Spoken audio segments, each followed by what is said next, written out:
गहरे समुद्र में एक जलपरी का साम्राज्य था और वहाँ एक जलपरी डॉल्फिन के साथ घूमती थी। और एक दिन उसके पिता ने उससे कहा, मुझे लगता है कि हम बहुत मुश्किल में पड़ जाएंगे। कुछ ही दिनों में हमें ये राज्य छोड़ना पड़ सकता है। पड़ोसी द्वीप के राजा ने मुझे अपने लोगों के साथ ये राज्य छोड़ने का आदेश दिया है। जलपरी बोली, आप क्या कह रहे हैं पिताजी? हमें अपना राज्य क्यों छोड़ना चाहिए? भले ही आप इस राज्य के राजा हैं, फिर भी आप पड़ोसी राज्य के राजा की बात क्यों सुन रहे हैं? क्योंकि मैं उसका कुछ कर्जदार हूँ। मैंने उससे कुछ पैसे उधार लिए थे और इस राज्य के लाभ के लिए उसका इस्तेमाल किया था। लेकिन चूंकि मैं अभी तक उस कर्ज को चुका नहीं पाया हूँ, इसलिए राजा मुझे इस राज्य से बाहर निकाल देंगे। अब मुझे क्या करना चाहिए? ये बहुत चिंता की बात है पिताजी। हमें सावधानी से सोचना होगा। हम ये राज्य नहीं छोड़ सकते, लेकिन हमें उस राजा का कर्ज चुकाना होगा। लेकिन मैं कर्ज कैसे चुकाऊंगा? मैंने राजा से कई हीरे भी लिए थे। मैं उन हीरों को कैसे चुकाऊंगा? मेरे पास अब कोई हीरा नहीं है। चिंता मत करो पिताजी, मैं कुछ व्यवस्था कर दूंगी। आप निश्चिंत रहें। यह कहकर जलपरी अपने पिता को छोड़कर बाहर चली गई।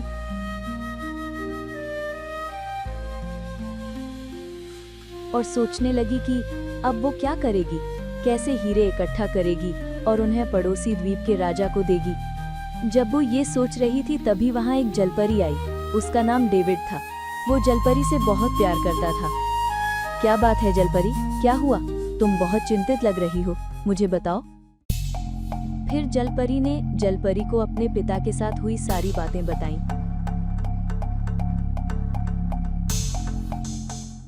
दरअसल ये चिंता का विषय है। अब तुम क्या करोगी जलपरी? मेरे पास एक विचार है। अगर तुम ये कोशिश करोगी तो ये बुरा नहीं होगा। क्या विचार है जलपरी डेविड? मुझे बताओ, मैं ऐसा करने की कोशिश करूंगी। इसके अलावा मेरे पास अभी कोई विचार नहीं है।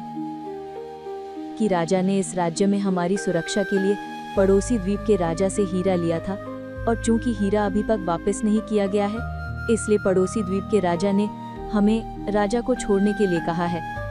लेकिन चूंकि राजा हमारे लिए इतनी दूर आया है, अगर हम सभी इस राज्य में हीरे को इकट्ठा करके पड़ोसी राजा को वापस कर दें, तो शायद वे हमें राज्य से बाहर नहीं निकाल पाएंगे।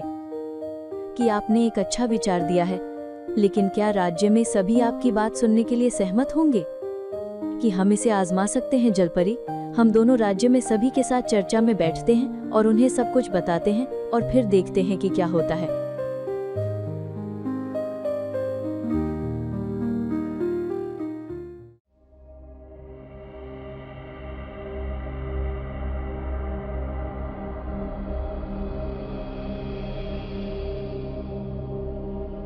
कि आज हम बहुत परेशानी में हैं और आप सभी को इस चर्चा में बुलाया है क्योंकि हमारा राजा बहुत चिंतित है, क्योंकि उसने राजा से कुछ हीरे उधार लिए थे।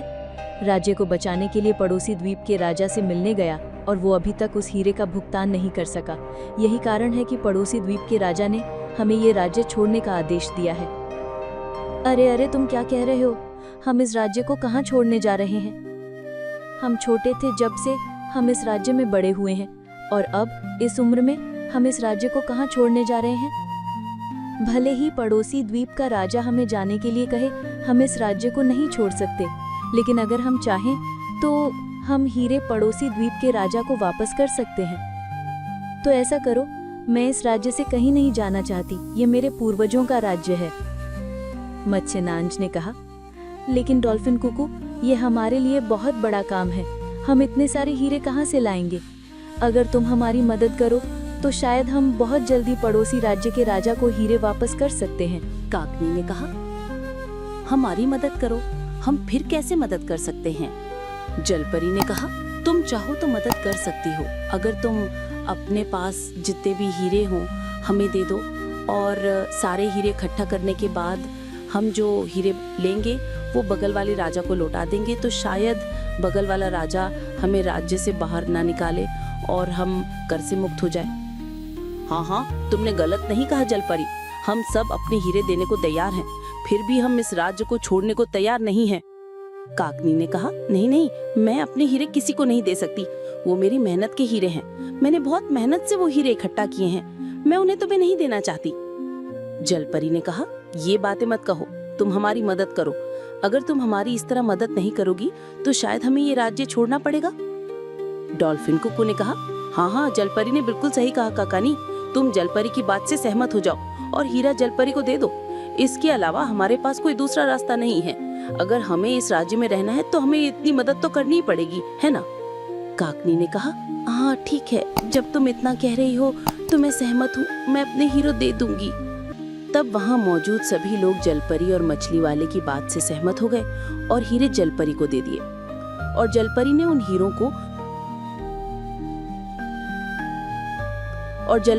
हीरों को राजा को लौटा दिया और वे कर्ज से मुक्त हो गए। उसके बाद एक खतरनाक घटना घटी। जलपरी को पड़ोसी राज्य से वापस आते समय एक समुद्री डाकू ने पकड़ लिया। मछली राक्षस ने कहा, हा हा हा हा हा हा, कई दिनों की कोशिश के बाद आज मैं तुम्हें पकड़ने में कामयाब हो गई। अब मैं तुम्हें अपने राज्य में ले जाऊंगी और तुमसे शादी करके इस राज्य की राजा बनूंगी। हा हा हा हा। जलपरी ने कहा, ओह मेरे प्यारे, तुम मुझसे कभी शादी नहीं करोगे, मुझे अकेला छोड़ दो, मुझे अपने राज्य में वापस जाने दो। मछली राक्षस ने कहा, मैंने तुम्हें बहुत दिनों बाद पकड़ा है, तो मुझे इतनी जल्दी क्यों छोड़कर चले गए और मुझसे कहा कि तुम्हें मेरे साथ मेरे राज्य में चलना है। जलपरी ने गुस्से में कहा, अगर तुमने मुझे पकड़ लिया तो तुम बहुत बड़ी गलती करोगे, क्योंकि मेरे राज्य में हर कोई तुम्हें कभी नहीं जाने देगा। अगर डॉल्फिन कुत्ते को पता चल गया कि तुमने मुझे पकड़ लिया है तो वो तुम्हें मार डालेगा। मछली राक्षस ने कहा, चिंता मत करो, मैं तुम्हें पकड़ रहा हूँ। तुम्हारे राज्य में किसी को भी इस बारे में पता नहीं चलेगा, यहाँ तक कि डॉल्फिन कुत्ते को भी नहीं। हा हा हा हा हा।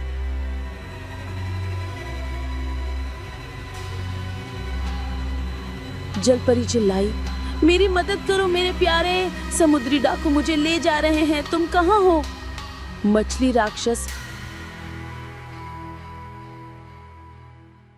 डेविड ने कहा कि जलपरी उसे कहाँ ले गई और हम उसे कैसे ढूंढ सकते हैं। हम बहुत दूर चले गए और जलपरी कहीं नहीं दिखी।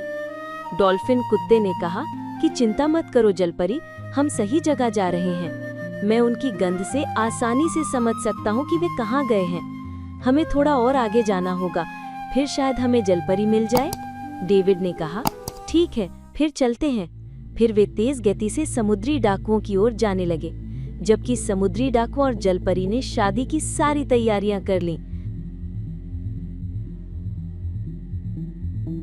डेविड ने गुस्से में कहा, तुम्हारी हिम्मत इतनी? क्या तुम उससे शादी करना चाहते हो जिससे मैं बचपन से प्यार करता हूँ? और क्या तुम उसे पकड़कर अपने राज्य में ले आए? आज मैं तुम्हें मार डालूंगा। क्या तुमने मेरी जलपरी पर हाथ उठाया है? मैं तुम्हारा हाथ तोड़ दूंगा। फिर डॉल्फिन और जलपरी ने समुद्री डाकू को खूब पीटा और समुद्री डाकू डरकर वहां से भाग गया।